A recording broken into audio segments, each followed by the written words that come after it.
I have a Whirlpool W10219708A front loader washer, and every time we try to go to the cleaning washer cycle we get an F22 error code.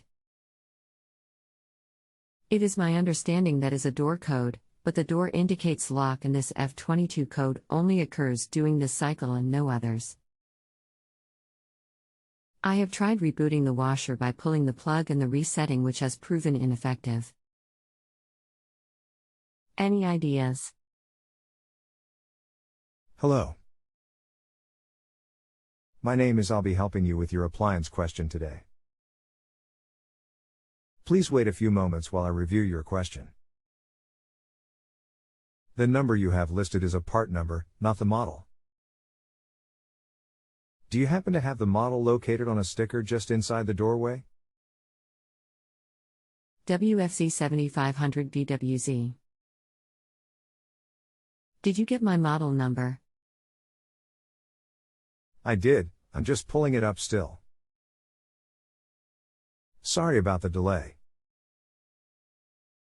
Okay, so this error F22 means that the washer thinks there is still clothing inside the washer when it's trying to spin. It detects this by the amount of strain the motor is experiencing.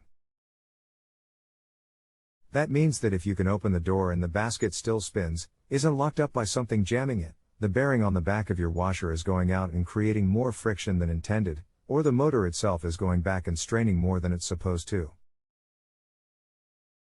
There is not way to be 100% certain which one is causing the issue when the problem first starts, but as the problem gets worse, if the bearing is the issue, it will start getting very loud on high-speed spin, sort of like a jet engine.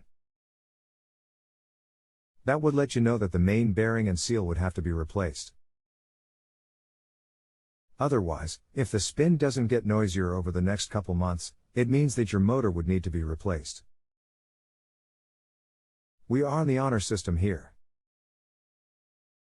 If you need anything else, just let me know.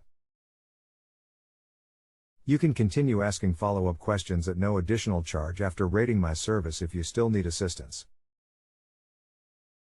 If you have a home improvement or appliance question and want to chat with an expert now, visit JustAnswer.com/YTHI.